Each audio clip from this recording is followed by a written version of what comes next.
먼저 한인민 감독님부터 인사 한 말씀 부탁드립니다. 네, 안녕하세요. 추운 날이군요.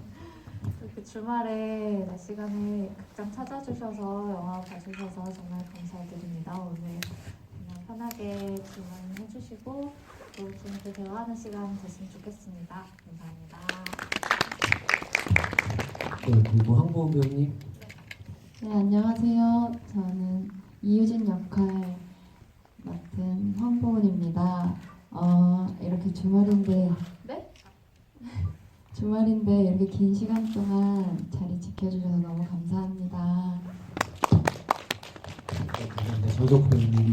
네, 안녕하세요. 저는 여기 출연한 배우 전석후입니다. 네, 이렇게 황금 주말에 이렇게 찾아주셔서 또 GV까지 참석해 주셔서 너무 감사합니다. 네, 마지막으로 오지연 배우님. 네, 안녕하세요. 이렇게 추운 날씨에 극장 와주셔서 영화 봐주셔서 감사합니다. 좋은 얘기, 재미난 얘기, 좋은 시간 만들고 갔으면 좋겠습니다.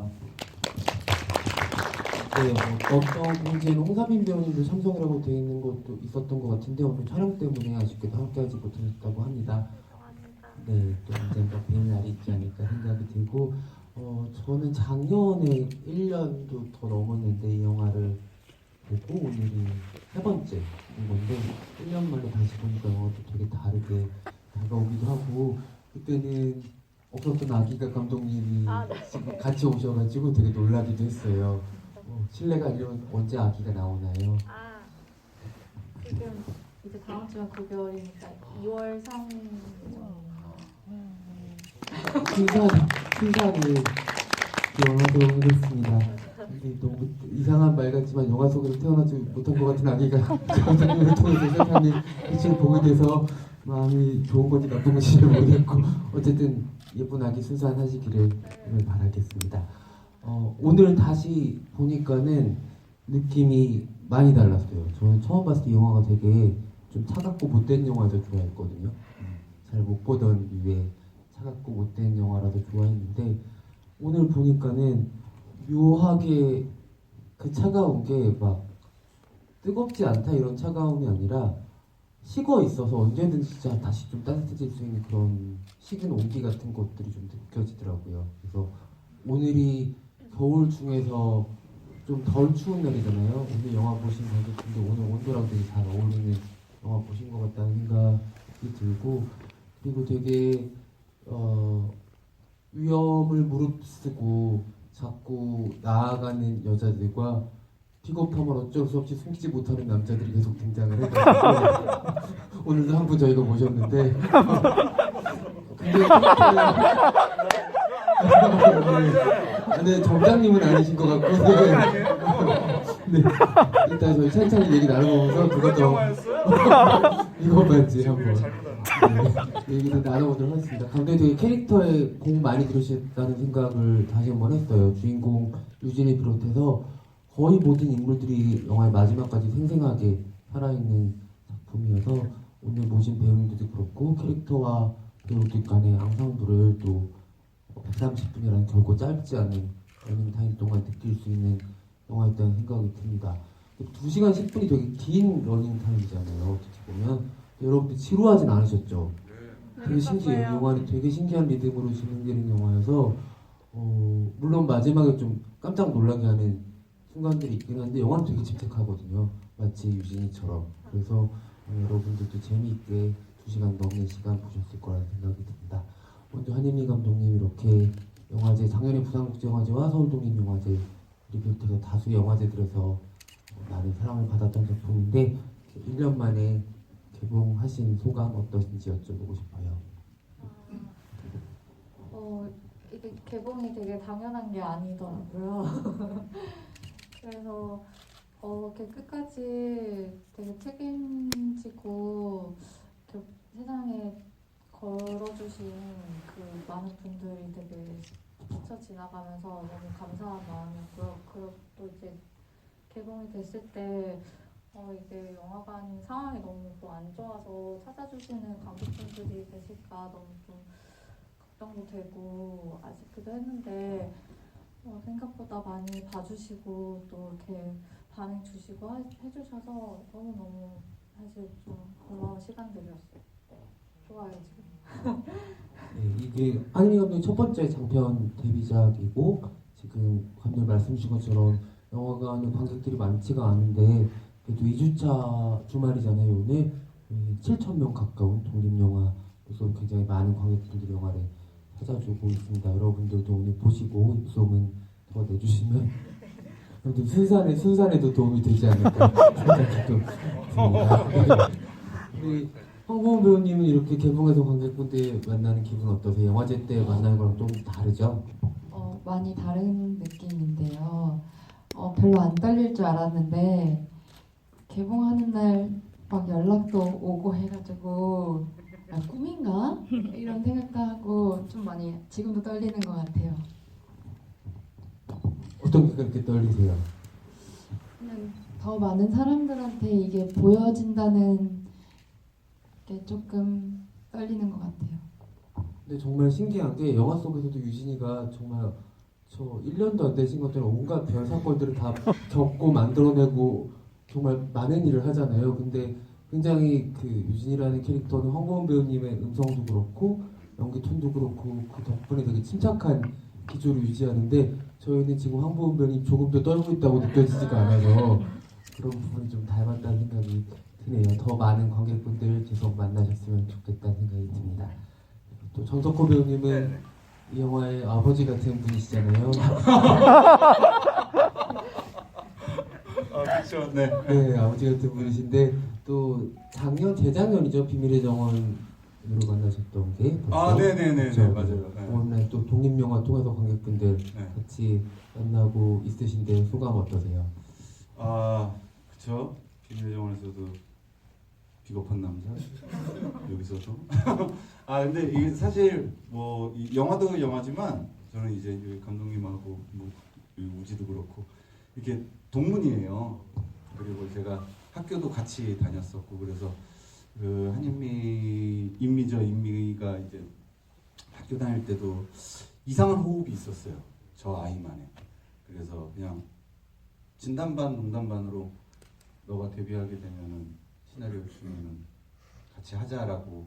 그게 벌써 한 10년 전이었는데 어떻게 데뷔작에 또 저를 써주네요. 그래갖고 출연을 하게 돼서 이렇게 개봉까지 하게 되니까 좀 기분이 되게 묘하더라고요. 왜냐면은 학교 다닐 때 저 아이의 호흡이 그대로 더 성장을 해서 이렇게 영화로 나오고, 그리고 자기가 성장한 것뿐만이 아니라 사실은 이 친구를 통해서 저는 사실 이 영화가 되게 성장통 같은 영화다라고 생각을 했거든요. 그래서 아마 이제 느끼셨던 것처럼 차갑게도 보이고 때로는 또 따뜻하게도 보이고, 아마 그거는 보시는 관객분들이 오늘의 기분이 어떠냐에 따라서 사실은 이 영화가 조금은 차갑고 조금은 따뜻하게 느껴지고, 그리고 또 아마 보실 때마다 감정이입이 되는 인물들도 조금씩 다를 거예요. 하지만 저는 계속해서 비겁한 남자로 나오는 건 사실이고요. 그래서 사실 이렇게 동문들하고 같이 작업을 한 것도 너무나 즐겁지만 이게 또 누군가의 데뷔를 할 수도 있는 좋은 기회가 됐다라는 것도 참 즐거운 일인 것 같아요. 네. 한희민 감독님, 전석구 배우님 덕에 너무 든든하셨을 것 같아요. 오늘도 든든하시죠? 네, 아버지였죠. 네, 그 전석구 배우님이 음성도 너무 좋으시고 말씀도 너무 잘해주셔가지고 되게 오늘 박사님 같고 그러네요. 네, 좋은 것 같습니다. 네, 우지연 배우님 네, 머리가 엄청 짧아졌어요. 네, 밤톨이 됐습니다. 네, 군대 가는 건 아니죠, 갑자기? 네, 군대는 저는 이제 만기 전역을 했어서 네. 이 작품은 또 우지연 배우님 좋아했던 팬분들한테 되게 다른 질감으로 다가온 작품일 것 같아요. 기존에 보여줬던 작품들이랑 또 완전히 다르진 않지만 새로운 얼굴을 꺼낸 작품이기도 하고, 그 얼굴을 꺼내자마자 세상을 떠난 작품이기도 해서 배우님 작품 중에 첫 번째로 돌아가신 작품이 아닌가 생각도 드는데. 네, 그쵸? 네, 그런 네, 거 영화에서는 네. 그냥 요즘 좀 종종 자주 죽어가지고 데시벨에서도 저기 폭탄 터져서 죽고. 네, 큰 영화만 찍으시면 돌아가시더라고요. 네. 한창 죽을 때예요? 네, 저도 한창 죽었거든요. 네, 그 시기인가 봅니다. 아무래도. 네, 그 만일의 연인으로 관객분들 만나는 소감은 어떠세요?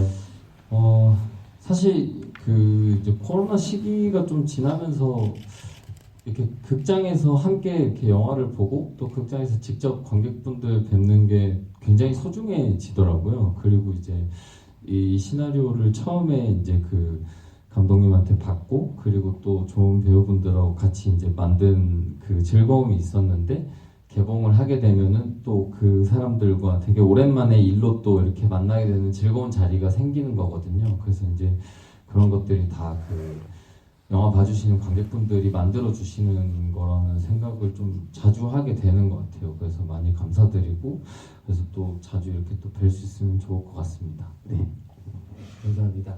저희 그 감독님과 배우님들께 박수 한번 부탁드리겠습니다. 네, 지금 카카오톡 채팅방 통해서 질문들과 감상들 많이 남겨주고 계신데 제가 최대한 많이 전달해 드리도록 하겠습니다. 황보은 배우님 마지막 엔딩 크레딧 노래 얘기하신 분들이 많아요. 그 노래는 감독님이 또 작사를 하셨고 황보은 배우님이 불러주셨는데 저희 엔딩송 이야기 먼저 해볼까요? 어떻게 그 곡 만들게 되셨어요? 저희 음악 감독님이 이제 이걸 연출곡으로 만들어 주신 다음에 그 주연 배우가 노래를 하면은 어떨까 제안을 주셨어요. 왜요? 이러니까 이제 그 관객분들이 이 영화를 같이 보고서 나갈 때 조금 선물같이 좀 안고 가실 수 있으면 좋겠다 하셔서 너무 좋은 것 같아요. 그래서 이제 일단은 얘기 안 하고 가사를 그쵸? 다 나온 다음에 가사를 써보라고 그러시는 거예요. 그래서 어떻게 쓰지 하면서 이제 이 영화에 있는 그런 인물 관계나 그런 사람 관계 같은 거 생각해서 썼었고 그러고 이제 보은이한테 물어봤었어요. 노래 잘 하냐고. 왜냐면 우리가 노래방송에서는 노래 잘하는지 못하는지 전혀 알 수 없었기 때문에 조금 반전이 되는데 부부님 원래 좀 노래를 잘 하고 연습하고 계신 편이세요? 아니요, 저는 노래를 잘 부른다고 생각을 안 했던 사람이어서 그 감독님이 요청을 해주셨을 때 그냥 처음에는 좀 생각을 좀 해보겠다. 자신이 없을 것 같아서 그러다가 근데 가사도 너무 좋은 거예요. 그리고 한 번도 안 해본 작업이기 때문에 한 번 해보면 연습하면 되지 않을까? 이런 생각에 그래 도전이라고 생각을 하고 그 다음부터 이제 감독님 한 3주 동안 만나서 연습하고 녹음하고 계속 혼나고 음치다 막 이러시면서 다시 이러시면서 그러면서 만들어진 곡인 것 같아요. 그러면 그 감독님 작사가 데뷔하신 거예요? 네. 그럼 보은 배우님도 노래로 데뷔하신 거고 자기도 데뷔면서 뭘 또 음치다 그러고 그러네요 그걸. 굉장히 음성이 아름다워서 마지막에 정말 선물처럼 느낄 수 있을 것 같은 곡이고 제목 다시 한번 알려주세요. 그냥 똑같이 만인의 연인이고요. 이거 음원 OST 등록을 해서 유튜브에 찾아보시면 뮤직비디오를 같이 떠요. 음원 사이트에서도 들을 수가 있나요? 네, 들을 수 있어요. 네, 알겠습니다. 여러분. 노래방에서 있겠네요. 노래방에는 없어요. 안 잡혔어요. 네, 여러분들 많이 들어주시면 또 노래방 그런 것도 반영이 되니까는 언제 또 전석구 배우님 회식하고 노래방 가서 노래 부르실 수도 있으니까는 해야죠. 네, 많이 들어주시면 좋을 것 같습니다. 아무래도 유진 캐릭터에 대해서 궁금해하시는 분들이 많으실 것 같아요. 유진이는 되게 경계선에 서 있는 친구잖아요. 되게 뭔가 아찔하기도 하면서도 우리가 걱정했던 것보다 훨씬 똑똑한 사람이기도 하고 우리가 18살이라는 나이에 대해서 도무지 짐작할 수 없게 만드는 키가 워낙 크신 배우님이기도 해서 웃자란 소녀 같은 느낌이 있기도 하고 어떻게 보면 교복 입은 어른 같은 느낌이 있기도 하고 좀 종잡을 수 없는 배우의 연기도 있고 캐릭터의 행보도 있고 해서 아마 이 긴 러닝타임을 관객들을 끌고 가는 가장 흥미로운 인물이자 기둥이 유진이라는 생각이 들어요. 감독님이 여러 인터뷰에서 말씀드렸다시피 또 10대 여성의 어떤 섹슈얼한 감정들 그리고 감각들을 또 전면에 가지고 가는 아주 연기하기 복잡하고 어려운 캐릭터기도 하고요. 이 캐릭터를 만드시고 또 황보은 배우님께 이 역할을 맡기시면서 두 분이 유진이를 최대한 잘 좋은 데로 데려가기 위해서 많은 이야기 나누셨을 것 같은데 감독님과 황보은 배우님께 유진이 이야기 좀 들어보고 싶습니다. 이게 어떤 많은 것들을 담으려고 할수록 너무 설명하기가 힘들어져서 좀 최대한 뭐에 이렇게 캐스팅할 때도 그렇고 얘기하고 방향 잡아갈 때도 어떤 거에 가장 집중해야 될까 이런 거를 좀 생각했던 것 같은데 그거에 좀 가까운 단어들이 순수한 열정? 순수악? 열정이 될 수도 있는데 그게 또 되게 순수악으로 될 수 있는 그런 면이 계속 연기할 때도 그렇고 제가 그냥 이 영화를 마무리할 때도 그렇고 좀 놓치지 않으려고 했던 점이었던 것 같아요. 유진 캐릭터에 있어서. 보은 배우님 어려우셨죠? 되게 대본도 두껍고 저한테 이렇게 큰 연기, 긴 호흡으로 할 수 있는 영화도 전 처음 촬영이었어가지고 거의 110분 정도 나오시던데요 영화에? 촬영도 다 20회차 다 나갈 정도로 매일매일 거의 촬영도 하고 했는데 일단 촬영 들어가기 전부터 감독님이랑 매일매일 만날 수 있는 시간이 있었어서 일단 현장이 너무 편안했어가지고 그냥 저만 집중을 잘하면 되겠다라는 생각에 늘 현장을 갔던 것 같고요. 막 다 잘해야겠다라는 생각은 많이 없었던 것 같아요. 촬영을 할 때 이것도 잘해 그러면은 너무 지칠 것 같고 너무 벅찰 것 같아서 잘한다고 잘해지는 것도 아니라고 생각을 해서 그냥 감독님이랑 이야기했던 거를 토대로 집중 잘하고 했던 촬영이었습니다. 유진이가 그 황보은 배우님 보시기에 연기하면서 같이 지내기에 되게 좀 답답하기도 하고 애틋하기도 하고 그랬을 것 같아요. 지금 떠올려보면 유진은 어떤 친구인가요? 제가 느꼈을 때는 그냥 그 고등학생 같은데 조금 더 성숙한 그리고 자기를 정말 사랑하는 사람이라고 생각을 해요. 그래서 처음에 그냥 한번 그냥 딱 시나리오 받았을 때 이런 친구가 있나? 라는 생각도 문득 했었는데 제가 느꼈던 거나 친구들 이렇게 이야기를 조금 들어보면 이 친구는 정말 누구한테 미움받지 않는 친구겠구나라는 생각이 있는 것 같아요. 정말 재밌는 건 유진은 저 상황에서도 극 중에서 거짓말은 안 해요.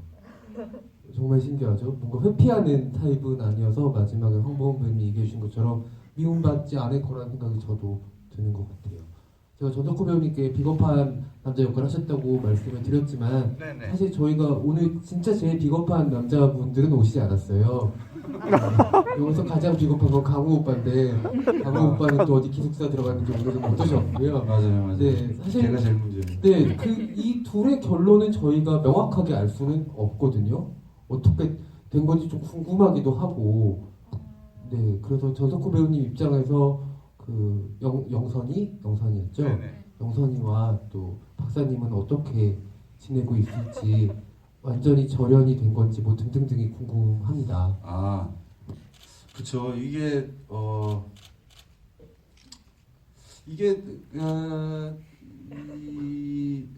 이 감독님 호흡인 것 같아요. 그러니까 분명히 어떤 영화들은 관객들로 하여금 즐거움을 주기도 하고 아니면 통쾌함을 주기도 하고 뭐 여러 가지 요소들을 던져주는 영화들도 있는데 이 만인의 연인은 뭐 그냥 제가 봤었을 때 처음 시나리오를 봤을 때도 그렇고 되게 기록물 같았어요. 누군가의 기록물, 유진이의 기록물. 그리고 뭐 이제 아픔 결말이 되었지만 사실은 이 친구를 통해서 또 누군가의 기록물이고 저 역시도. 근데 그 기록물들에서 분명히 사라지는 것도 있거든요. 근데 이 박사는 사실은 그냥 한때 그 영선이의 삶 속에서 잠깐 기록이 됐다가 그냥 사라져버린 사람인 것 같아요. 그래서 사실은 어떤 관계성은 계속해서 지속하는 것이 더 누군가한테는 더 행복함이고 그리고 그를 성장시켜 줄 수 있지만 때로는 사실은 이별을 통해서 더 성장할 수도 있는 것 같거든요. 그리고 뭐 유진이도 그렇고 여러 사람들이 사실은 뭐 절연까지는 아니지만 원치 않게 자의반 타의반으로 누군가와 이렇게 조금 더 거리감이 생겼을 때 스스로를 더 바라볼 수 있고, 그래서 뭐 사실은 비겁한 남자이긴 하죠. 하지만 그런 사람을 통해서 영선이가 성장되고 그리고 또 관계성도 더 좋아지고 한다면은 뭐 그냥 없어져 버리는 게 낫지 않나, 네, 그렇게 생각했었어요. 근데 그 중에서 너무 디테일을 연기에서 잘 살려주셔서 욕은 안 나오는데 속으로 욕 계속 나오게 되는 그런 거 있잖아요. 막 수도 그 싱크대 물 넘쳤는데 한 방울도 닦지 않고 뒤로 물러서 있다가 가서 바로 발을 넣는다든가, 영선이가 터덜터덜 들어오는데 내 거야? 라고 쇼핑백 보고 물어본다든가, 5분만 하고서 문 다 닫은 척 했는데 문 다 안 닫았는데 다시 안 닫아서 더 빡치게 한다든가, 이렇게 되게 섬세하게 연기를 해주셔가지고 예, 맞아요. 네, 우리 박사님을 더 미워할 수밖에 없었어서. 참 감독님이 저렇게 섬세하더라고요. 네. 대본에 그런 게 다 써 있어요. 저는 그냥 자본주의 선물처럼 시키는 대로 했습니다. 그리고 사실 찍으면서 그런 얘기를 제일 많이 했었어요. 뭐 아까 처음에 말씀하셨던 것처럼 되게 강한 여성, 그리고 또 스스로 자립할 수 있는 여성들의 모습이 저도 이 영화를 통해서 많이 보여줬으면 좋겠다라는 생각을 많이 해서 뭐 최근 그런 작품들을 되게 많이 찾았던 것 같아요. 뭐 빈의 정원도 그렇고 다른 작품들을 봐도 이상하게 요즘 그런 영화들이 되게 재밌더라고요, 저는. 그리고 좀 그런 영화들이 필요하다라는 생각? 그래서 사실 이 유진이 역할도 그렇고 영선도 그렇고 과연 이들을 더 살려줄 수 있는 방법이 무엇이 있을까라고 이제 한인미 감독하고도 촬영하면서 그런 얘기를 되게 많이 했었어요. 근데 정말 뭐 그들을 올려주는 방법이 이렇게 정말 지켜 세워주는 것도 있지만 사실은 얼마나 찌질한 새끼가 나오면은 조금 더 저쪽에도 마음이 가지 않을까라는 이야기들을 촬영하면서도, 그래서 사실은 유진이를 만나서 저희 사무실에 찾아왔을 때도 어떤 적당한 거리감과 어떤 이상한 짜증과 함께 괜히 옆에 놈한테 승질내고 뭐 이런 어떤 모습들, 조금 더 인간 본연 비겁한 사람을 진짜 보여주면 어떨까라는 고민을 좀 많이 했던 것 같아요. 근데 너무나 카메라 감독님도 잘 그런 부분을 담아내 주셨고, 그리고 또 감독님이 오케이를 해주셨던 것 같아요. 콩을 막 이제 다른 데로 많이 돌리시는데 사실은 정말 전소콤의 디테일한 연기들 덕분에 영화도 많은 힘을 얻었던 것 같고, 말씀하시는 도중에 그 부감으로 찍힌 장면인데 유진이가 그 연구 단지로 찾아왔을 때 약간 사이즈가 큰 스레바를 질질 끌면서 나오는 것도 되게 꼴보기 싫었다는 말씀을 드리고 싶습니다. 네, 그렇게 그런 스레바 차림으로 안 나오는 게 있는데, 그렇죠? 네, 어쨌든 감사합니다. 그리고 우지연 배우님, 저는 이 작품에서 우지연 배우님의 연기를 정말 좋아하거든요. 사실은 간이미 감독이 좀 미워질 수도 있겠다는 생각도 했어요. 가장 좋은 어른인데 그렇게 보내셔야 했을까라는 생각도 들어서 아마 이 역할 제안받고 우지연 배우님도 한인미 감독님이랑 이야기 많이 나누셨을 것 같아요. 좀 처음부터 이 본인의 사망에 납득하셨는지 아니면 좀 이의 제기를 하셨는지도 궁금하고요. 저 괜찮은데요 지금? 네네, 약간 목이 메이네요. 사실 저는 아름다운 죽음이라고 생각을 했고요. 그리고 저는 이상하게 여기 이제 나오는 어떤 인물들이 특히 이제 그 남자 인물들도 사실은 요 얘기를 이제 한 발짝 이렇게 물러서서 이렇게 보면은 그냥 그 각자들이 다 갖고 있는 어떤 미숙함이 이제 이 아이를 만났을 때 좀 극대화되거나 아니면은 그 미숙함이 별거 아닌 미숙함일 때도 간혹 있는데, 그런 거에 이제 그 유진이라는 아이가 보내는 시기가 좀 이렇게 많이 좀 다치기 쉽고 되게 예민한 시기이기 때문에 이 아이한테 되게 많은 위협이 되는 것들인 거죠. 그래서 이제 저는 점장도 사실은 감독님하고 처음에 얘기할 때 뭐 이야기상으로도 사실 이 사람이 처음부터 굉장히 좋은 사람일 필요는 없었던 것 같아요. 그래서 이제 좀 여러 이 얘기가 흘러가는 동안 이제 조성해야 되는 어떤 긴장이나 이런 것들이 있었기 때문에 맨 처음부터 그냥 좋은 사람을 해야겠다 이런 생각은 아니었던 것 같고요. 그리고 그냥 이 점장이 가지고 있는 어떤 미숙함은 그러면 어떤 걸까 이런 생각을 되려 이제 좀 많이 했던 것 같고 이제 그런 것들로 이제 유진이랑 요런저런 시간을 보내다가 사실은 처음에 시나리오를 읽고 그 전체 글도 사실 너무 좋아서 이제 하겠다라고 생각을 했고 그 다음에 이제 그 제 인물이 갖고 있는 어떤 말들을 면면을 볼 때 그 차에서 하는 그 말들이 그제서야 이제 되게 좋은 말로 이렇게 보이더라고요. 그 누군가 나이 차이가 많이 나는 어떤 이해관계가 막 그렇게 많지 않은 어떤 여자의 혹은 아니면 이제 자기보다 한참 어린 그 동생이라고 할 수 있는 사람한테 그런 얘기를 뭐 과하게 막 이렇게 위로한다기보다는 허심탄회하게 이제 자기 일처럼 같이 고민해 줄 수 있는 사람이면 어떨까라는 게 되게 좋았고 그리고 그게 좀 제 입에서 나오는 말들처럼 저한테 잘 붙어 있는 말들이어가지고 그래서 그 문장들이 되게 저는 마음에 들었고 그래서 이제 연기하면서도 되게 즐거웠던 것 같아요. 생각해보니까 점장은 한 번도 비겁한 적이 없었다가 딱 한 번 현욱이보다 유진이를 더 예뻐하는 바람에 현욱이한테 살짝 비겁했던 게 이런 파국을 불러일으켜 오지 않았나. 참 비극은 어떻게 태어날지 모른다는 생각이 또 갑자기 들기도 하네요. 정말 마지막에 후일담에 엔딩 한 10분 정도에는 그 두 여성의 이야기만 나와요. 어떻게 보면은 감독님이 마지막 생존자로 혜선이와 유진이를 남겨놓은 것이기도 하고 엄마까지 마지막에 영선이까지 이렇게 포커스를 두고 어떻게 보면 저는 갑자기 달려오는 그 개도 여성 개가 아니었을까 생각도 했거든요.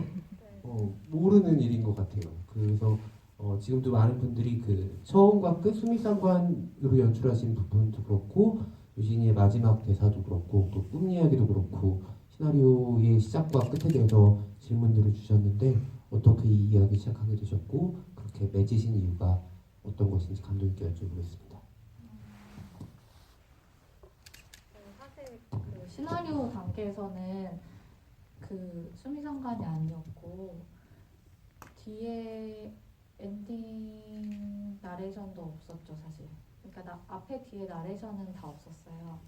대신 장면은 이제 첫 장면은 엄마가 집에서 떠나가고 마지막 장면은 유진이가 집에서 떠나가는 것 정도였는데 그런데 이제 이 일련의 그 사건들을 겪고서 유진이의 그 변화나 아니면 그 상황의 그 전개들을 조금 관통하는 어떤 은유가 있으면 좋겠다 해서 그렇게 만들어진 게 이제 그 버스 정류장에서 잠든 거를 앞에다 배치해서 나레이션을 넣고 이제 떠나는 장면에서 이제 그 앞에 두 번의 나레이션 꿈 얘기에 이어서 연장되는 어떤 지금의 상태에 대한 것을 좀 정리해서 마무리를 했었어요. 네. 마지막 나레이션, 유진의 나레이션의 대사도 궁금해하신 분들이 있었어요. 할 수 없는 일을 했고 이런 대사들은 어떤 걸 또 의미하는 건지 여쭤보신 관객분들이 있거든요. 처음에 이제 맨 처음 영화의 시작에서는 이제 접시가 깨진 것에서 끝났고 그 자체가 악몽이었고 그게 그 유진의 상태와 엄마가 떠난 것에 대한 그런 심정에 대해서 말해주는 것이었는데 그 사이에 이제 본인만의 이런 세계를 만나고 그런 관계들을 겪고 나서 다시 이제 엄마가 돌아왔을 때 무언가 알 것만 같은 엄마를 그냥 저버렸고 이렇게 뭐라 그러죠? 외면하려고 했던 그런 마음들에서 이 사람이 어떤 사람이었구나 상황이었구나 하고서 처음으로 이제 자기 속마음을 말할 수 있는 상태가 됐고 그래서 이제 그때 어떤 소망이나 애정 그런 게 생긴 게 그때 엄마 배를 쓰다듬으면서 하는 그 대사에 조금 반영이 된 거죠. 그래서 그때는 접시가 떨어졌지만 잡아냈다 하는 그런 게 반영이 된 것이었고, 그리고 이제 마지막에 그 집을 떠나는 선택을 하면서는 꼭 그렇게 그렇게 잡아내야 하는 답만 있는 건 또 아니라는 뭔가 자기만의 이제 시각 또 확장이 된다고 생각을 해서 그렇게 넣었습니다. 네, 답이 되셨으리라 생각이 들고요. 또 보은 배우님이 유진이처럼 참 씩씩한 분이신 것 같아요. 연기를 하겠다고 생각하게 된 계기나 시작한 계기가 궁금하다고 하셨는데, 여러분들 아마 올해 초에 지금 우리 학교는이라는 시리즈들 많이 보셨을 텐데 거기서 혹시 황보은 배우님 나온 거 아세요? 네. 네. 화장실. 저는 작년에 이 마니언을 먼저 봤으니까 그 시리즈를 넉넉히 보다가 갑자기 좀비로 나오셔가지고 깜짝 놀랐거든요. 한번 찾아보시면 완전히 다른 모습을 또 보실 수가 있을 것 같아요. 네. 어떻게 연기 시작하게 되는지 물어보셨는데 어떠신가요? 저는 연기과를 대학교를 다닌 것도 아니고 그냥 예고를 나왔어요. 한림예고 모델과를 나왔는데 그때 먹고 살자는 일인데 계속 먹으면 안 된다고 하는 거예요, 선생님이. 먹지 말라고, 그만 먹으라고. 그렇게 되니까 아니 너무 재미가 없는 거예요.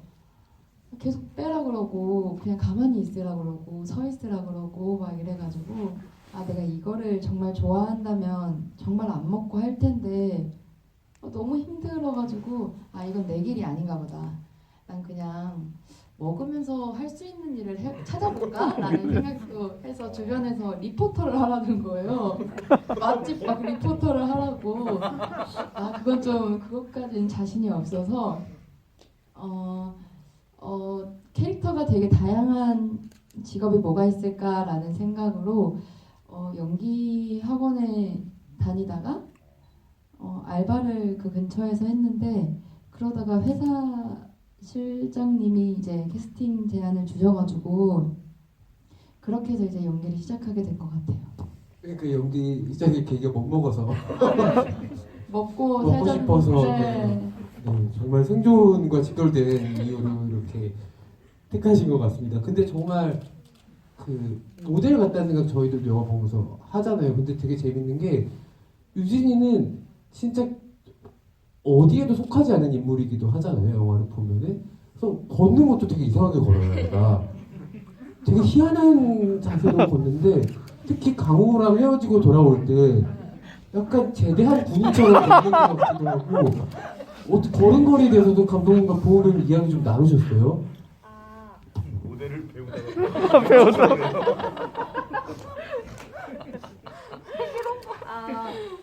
사실 그 처음에 이제 오디션 보러 왔을 때 처음에 등장했을 때 그 걸음걸이 거의 그대로예요.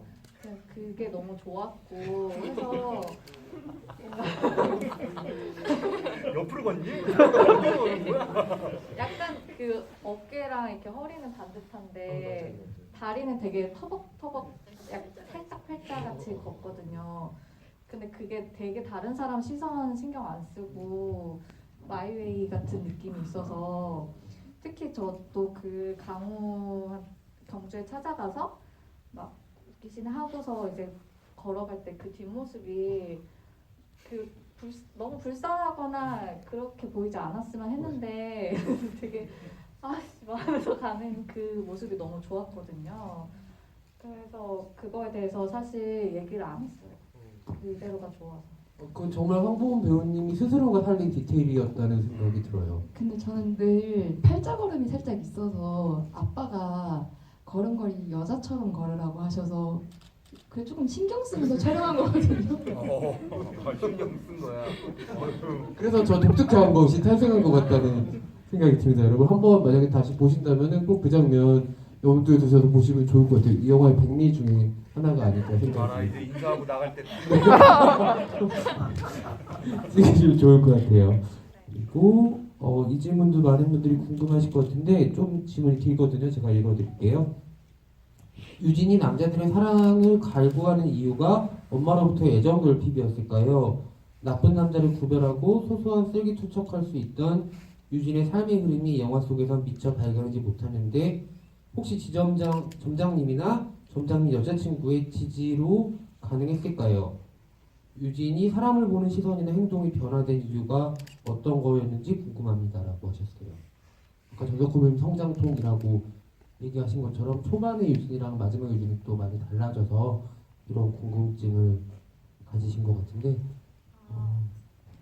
그 쓰레기 얘기가 왜 나와요? 그게 이제 나쁜 남자를 구별하게 되고 이제 마지막에는 강호한테 쓰레기도 던지잖아요. 사실 그 얼굴에 던졌어야 되는데 제기를 못 던지시긴 하더라고요. 그 물기 있는 쓰레기들을 얼굴에 던졌어야 됐는데 나풀나풀 나는 게 어깨쯤에서 떨어져서 그런 흐름들이 생겨서 이제 유진이가 좀 변화했다고 관객분이 느끼신 것 같아요. 이 부분들을 점장님이나 또 혜선이한테 배운 게 있을지 어떤 부분에서 그 유진의 변화가 발생된 건지 궁금해하신 것 같습니다. 일단은 그 엄마와의 그 관계에서 그렇게 발생한 것인지에 대한 거는 사실 딱 그렇게 인과로 연결이 되지는 않았으면 했어요. 그렇게 힘든 상황일지라도 내가 하고 싶은 거나 누군가를 만났을 때 그런 설렘과 재미는 그냥 고스란히 느꼈으면 좋겠다 싶어서 그렇게 된 것이고 이게 꼭 결핍에서 나온 상황으로 익히지만 않았으면 좋겠다라는 생각이었고 그리고 그렇게 겪다가 어떤 나를 이제 소중하게 대해주지 않는 사람들과의 관계에서의 그런 계속 좌절을 겪고 또 그거를 본인도 어느새 하는 그런 갑을 관계가 또 생기고 하는 것에서 조금 다가오는 것들이 있었을 것 같고 근데 이제 혜선과의 점장님과의 그런 관계는 너무 이제 모범처럼 보이는 면이 있고 근데 그들은 이제 또 유진을 되게 지지하고 아껴주기 때문에 좋은 관계라는 것에서의 감을 좀 잡을 수는 있었다고 생각해요. 혜선이가 그래서 꼭 필요한 인물이고 마지막까지도 같이 함께 했으면 좋겠다 하는 인물이었어요. 혜선이 정말 유진이한테 아무것도 안 물어보잖아요. 캐묻는 사람이 아니어서 아마 유진이가 가장 신뢰할 수 있지 않았을까라는 생각이 들어요. 담배 안 피는 것 같으면서 담배 한 갑 주잖아요. 부연 설명을 하자면은 뭐 이런 거죠. 저희 영화에서 사실은 여기 점장님 혜선이 유진이 많이 아마 책임 있는 삶을 사는 모습일 거예요. 그러니까 모든 행동에는 책임은 따르죠. 근데 비겁하다라는 게 사실은 누군가를 사랑함에 있어서 책임지지 않는 거거든요. 근데 유진이는 내가 누군가를 사랑함에 있어서 내 스스로한테도 책임감을 부여해서 어떻게든 저 사람을 사랑하는 이유를 찾기도 하고 그리고 저 사람이 나를 사랑해 주는 것보다 내가 누군가를 사랑하는 것에 대한 어떤 책임감도 훨씬 큰 거고 그리고 아까 얘기했던 것처럼 이쪽 이제 점장님하고 혜선이가 사실은 우리가 생각하는 어떤 가장 사랑스러운 관계 그리고 그 관계 속에서 서로가 서로한테 책임지는 어떤 어른스러운 모습을 보여주는 것 같아요. 근데 그 유진이 같은 경우는 사실 학생임에도 불구하고 그 책임지는 어른보다 더 엄마보다 더 책임지는 모습을 보여주면서 사실은 우리가 이 영화를 보고 있음에 사실 130분이라는 시간이 짧진 않지만 이 아이가 어디까지 책임을 지고 저 아이의 삶은 누가 책임을 져줄 수 있을까라는 사실은 걱정과 함께 그 책임이라는 단어가 계속해서 떠오르기 때문에 사실 계속 눈이 가는 게 아닌가. 그리고 그 어떤 남자를 고름에 있어서 성장통이라고 아까 얘기했지만 사실은 누군가는 어느 순간 책임지고 싶지 않은 순간도 오는 거죠. 왜냐하면은 나는 열심히 책임을 지는데 저쪽에서는 왜 덜 책임지지라고 했었을 때 이게 어떤 뭐 상호작용이라든가 아니면은 뭐 그 안에서 수싸움을 하는 게 아니라 그건 인간 도리니까 삶에 대한. 근데 이제는 아마 유진이 그리고 여기 점장님은 이제 사실은 훨씬 더 큰 책임과 함께 사실은 아픔까지도 가져가다 보니까 이런 삶을 사실은 고등학생인 유진이가 받아들였을 때는 무엇부터 받아들여야 될지는 모르겠지만 그래도 이 혜성과 그리고 점장님을 통해서도 참된 어른, 책임지는 어른을 본 게 아닐까라는 생각이 들어요. 전석구 박사님께 박수 한번. 감사합니다. 감독님 꼭 전석구 선배님과 함께 GV 다니세요.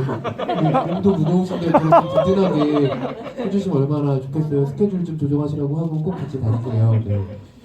그 말씀 주신 것처럼 진짜로 이 영화 속에서 미숙과 책임이란 말은 계속 좀 반복적으로 저희가 떠올리게 되는 단어들인 것 같아요. 근데 또 그것들이 한쪽으로 완전 치우쳐져서 이 영화 좀 교조적이라거나 교훈적이라거나 이런 톤으로 가는 게 아니라 이제 많은 부분들에서 관객들이 영화 속에 들어왔다 나갔다 할 수 있게 해준 게 감독님의 또 어떤 의도였을 거라는 생각이 들어서 재밌는 게 또 10대 후반의 어떤 불량 청소년들 영화 되게 많았었잖아요.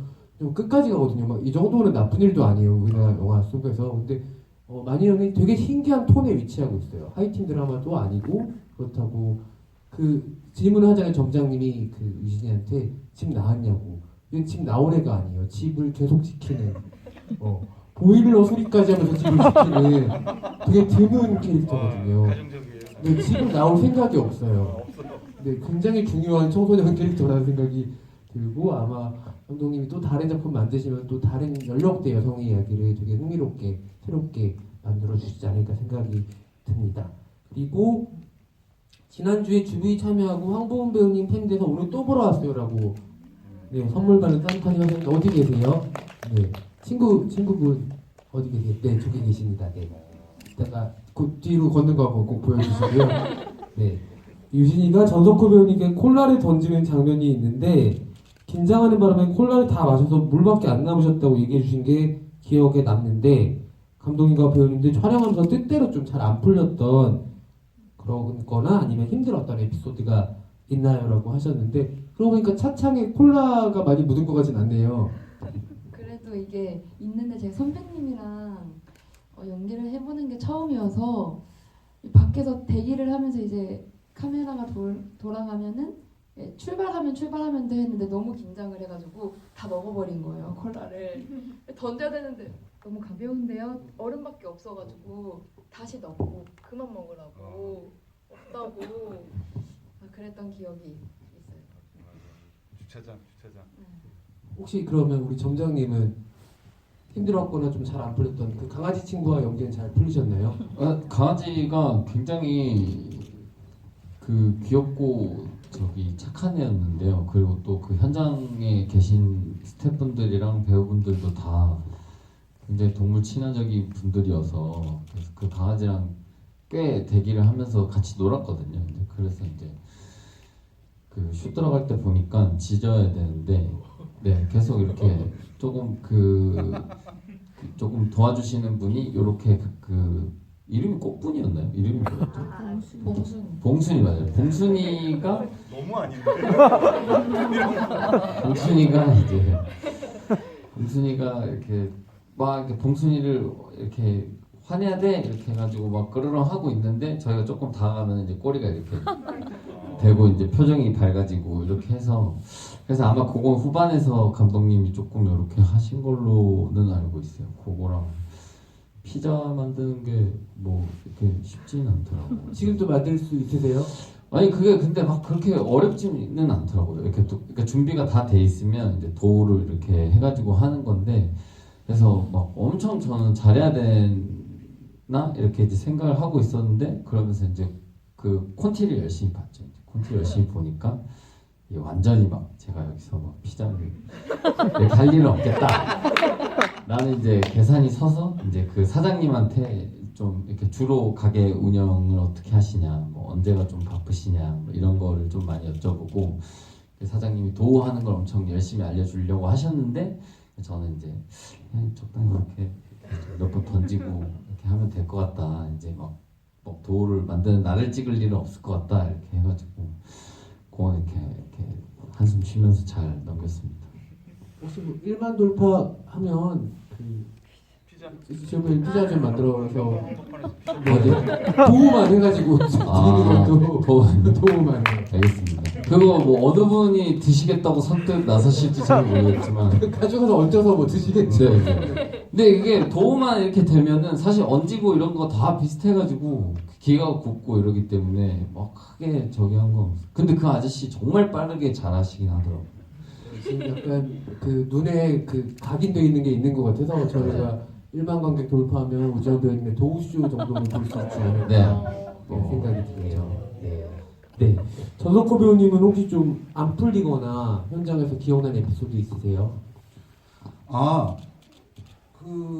이게 이제 저희가 이게 장편임에도 불구하고 사실은 뭐 여건상 이렇게 조금 타이트하게 찍다 보니까 그런 부분이 제일 걸렸어요. 그러니까 뭐 안 풀렸다라기보다는 감독이 지금 만족하고 있나라는 사실 이런 이렇게 다양성 영화, 저예산 영화를 할 때 감독 눈치를 되게 많이 봐요. 그러니까 감독이 지금 만족스러운가? 근데 만족스럽지 않은데 그냥 넘어가는 건가? 라는. 왜냐면은 한 장면 한 장면을 저는 이건 사실은 개봉한다라는 생각으로 모든 영화를 개봉한다는 생각으로 찍어요. 이제 뭐 단편도 그렇고.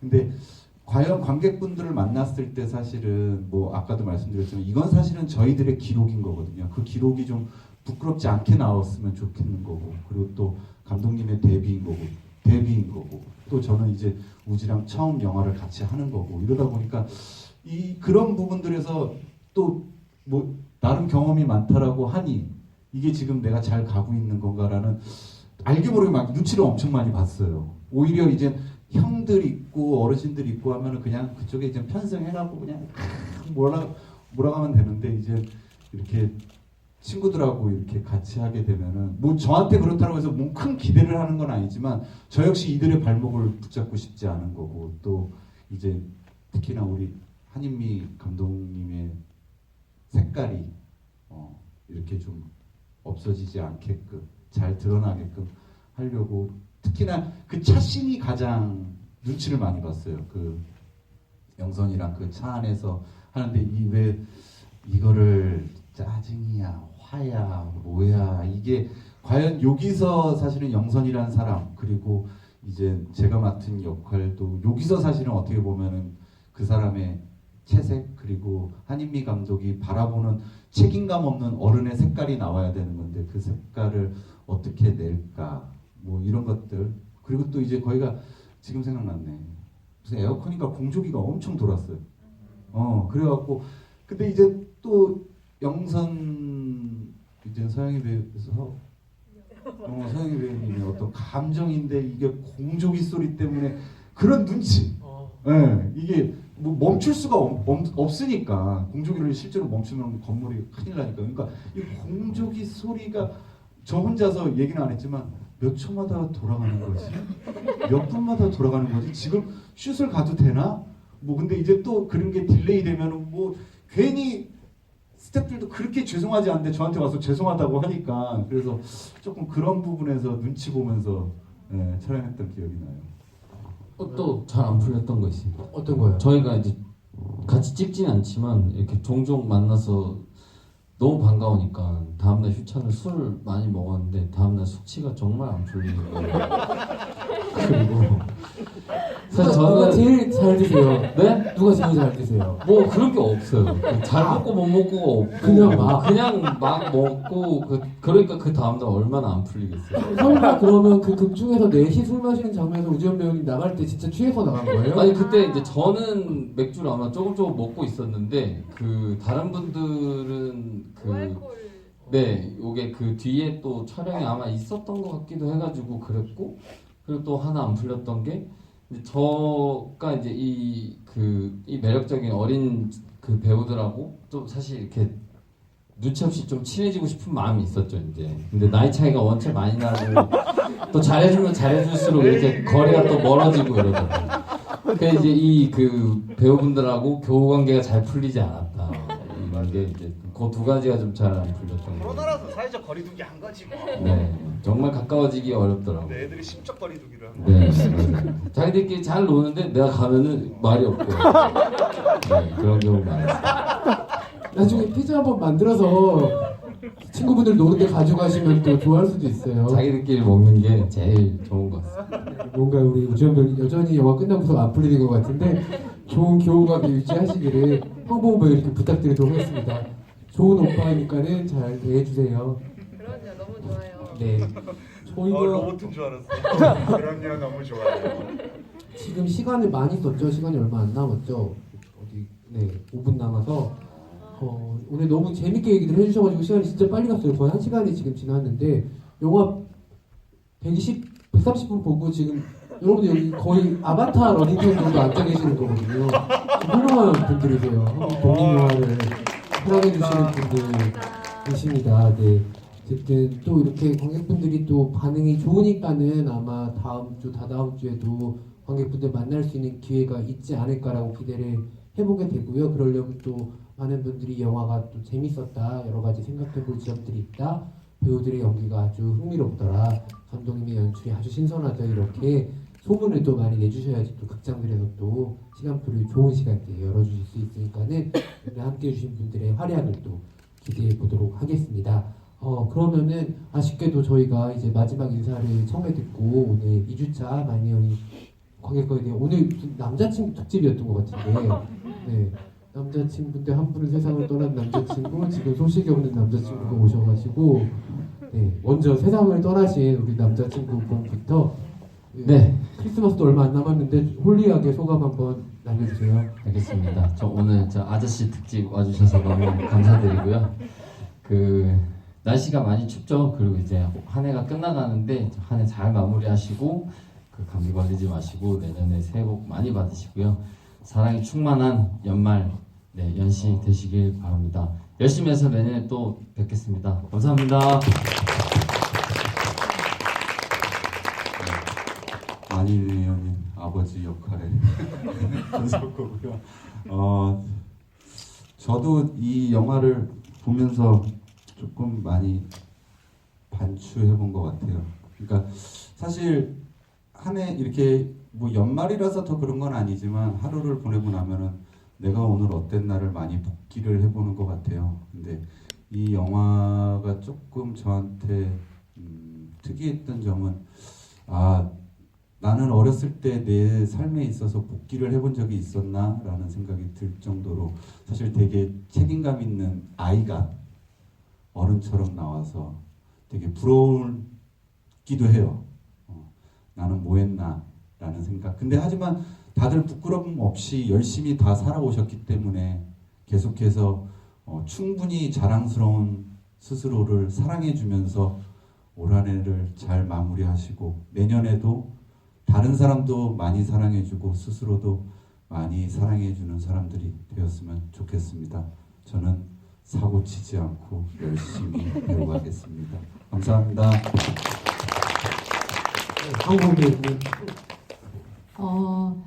벌써 2주차 GV가 끝났다는 게 정말 시간이 너무 빨리 지나가는 것 같고요. 이제 연말인데 저는 연말 같은 분위기가 아닌 것 같더라고요. 그냥 시간이 너무 그 정도로 빠르게 지나가가지고 모든 분들이 이제 연말에 감기 조심하셔야 돼서 감기 조심하시고 술 조금만 드시고 행복한 연말 되시길 바랍니다. 무슨 말이야? 많이 먹을 거야. 앞으로는 뭐 할 거예요? 지금은 제 디즈니 플러스에서 3인칭 복수를 저번에 찍어서 지금 이제 그것도 아마 곧 끝나고 있고요. 내년에 더 많은 모습으로 보여드리기 위해 열심히 노력하겠습니다. 감사합니다. 네, 마지막으로 한임이 감독님.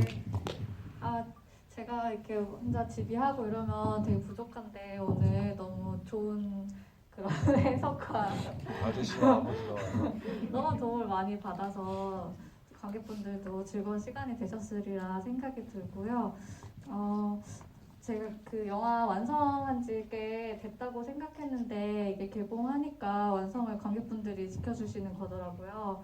그래서 오늘 그 도움 주셔서 정말 감사드립니다. 즐거운 연휴 되세요. 감사합니다. 이때까지 잘 함께해 주신 관객분들 너무 감사드리고요. 조심해서 돌아가세요. 감사합니다.